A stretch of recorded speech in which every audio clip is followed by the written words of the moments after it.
This is my curriculum and instructional philosophy, a reflective statement. Now, this is my ideal classroom. Students sitting in nice, neat rows, lots of order, nothing really on the walls, me lecturing at the front of the room, hopefully with lots of participation. Just kidding. This is a little bit more of what I would love for my ideal classroom to look like. I really value students getting to collaborate and share with one another. As much as I love order and organization, there is so much beauty to be found when kids have a chance to just be kids, to learn and explore and grow, not sitting in straight, neat lines of desks, but getting to talk with one another, talk with groups, work together, and ask lots of questions, not just of me, but of their peers. I believe it is invaluable that students get to learn from one another. Now let's zoom out a little bit and look at some of my overarching beliefs. As far as the content that I believe students should be taught, I personally want to teach social studies. I love getting to look at history and civics and be able to share with students what it means to be informed and educated. I believe it's important that when we are teaching content, we teach children multiple points of view, not just our own, but share with them common theories that many people hold so they're able to make an informed and educated decision on their own. I think that starts with looking at multiple sources, analyzing primary, secondary, and tertiary documents to be able to help students become more well-rounded. I think it's important for them to look at proven, backed research, not just somebody's opinion. I think it's valuable for them to be able to look at historical fiction even as a way of helping them to be able to see themselves at this point in history and be able to have a more empathetic understanding within history. As far as the environment in my classroom, I want to have a wide open space. I know classrooms can be very, very small. My goal is to make my small room work for all of my students. I value group work, and so I will place desks in groups, not in rows.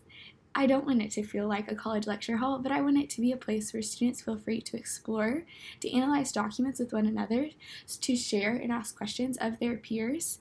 I also believe it's important for students to be collaborative and also be able to revise.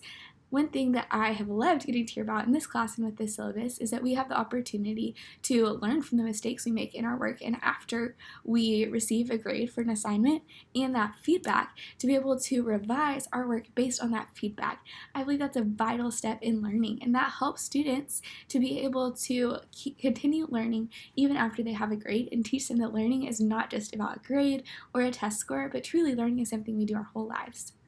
As far as values, I believe it is essential to build relationships with students. It's not just about test scores, but I care for the whole child. I want to hear not just about their views on social studies, whether that's civics or history or geography, but I want to know about what's important to them. Why do they care about this country that we're learning about? What background experience do they have with this lesson? If we're learning about World War II, do they have family members that have memories of World War II where they were personally impacted? If we're talking about the geography of South America, I want to hear about how their family may be from South America or took a trip to visit South America and be able to learn from them, not just the grades and the test scores, but to be able to know them as a person. That also helps open it up to the whole classroom to see very unique and different perspectives. Skills. I really believe that the best thing that we can teach our students is not just the material, but we teach the soft skills that allow them to better learn material in the future.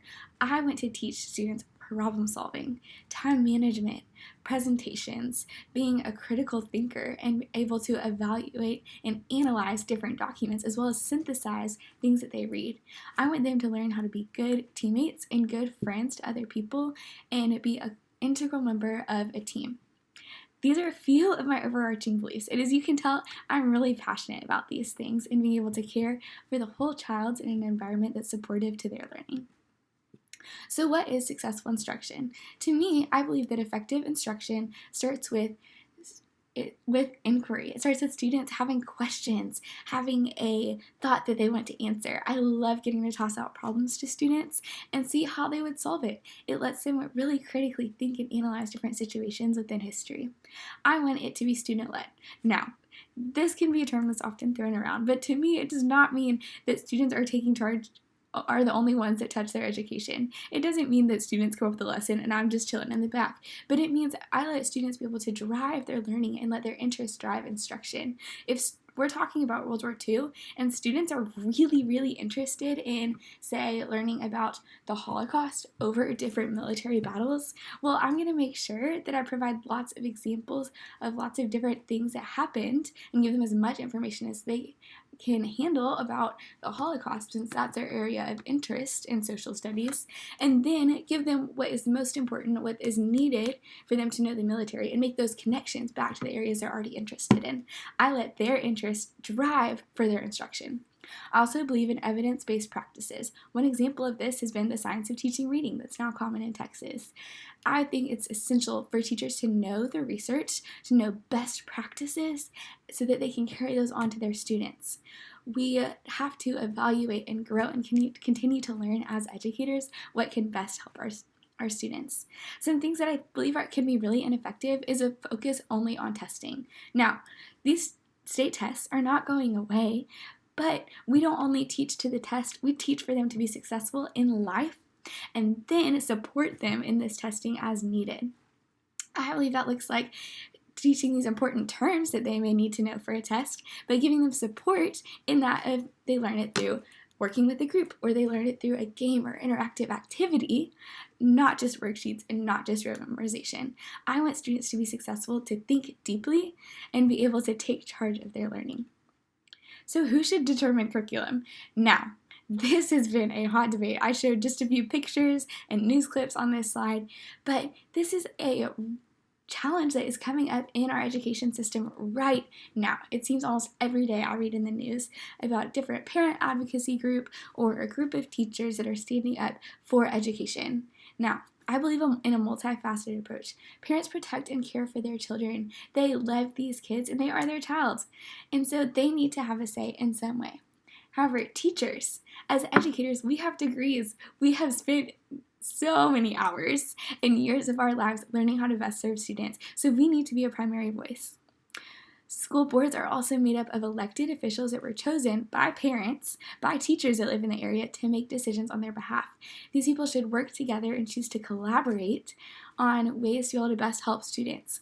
But it's essential for teachers, for administrators to be able to craft instruction that is in line with current research-based practices. Lastly, I chose to follow an inquiry-based or project-based model of teaching. This little reflective statement here is from my philosophy of education that I wrote within my senior methods class, so a year ago. I think it's really cool for me to get to reflect back on it and be able to see how I've changed and how I've grown and evaluated my instruction. I still believe in project-based learning or inquiry model. I believe students should learn on their own, but I've also gotten to spend time in the classroom of seeing how to do that and how to help my students and the supports they need. Yes, I love this idea of spending just a few minutes previewing projects and resources, but I also understand that after working with 6th graders, they may need a little bit more support than just a couple minutes. Sometimes that looks like 20 minutes of teaching and having a class discussion, and then the next 20 minutes, them working with groups and me checking in as needed. I still believe collaboration is important, but it's fun for me to be able to reflect and see how my views on education has even changed in the last year, and I believe that's something I will continue to see. To summarize, I believe in student voice and choice, collaboration, project-based learning and inquiry, and rich evidence-based practices to best help our students. Thanks so much for following along, and I'm excited to continue to learn more about curriculum and instruction this semester.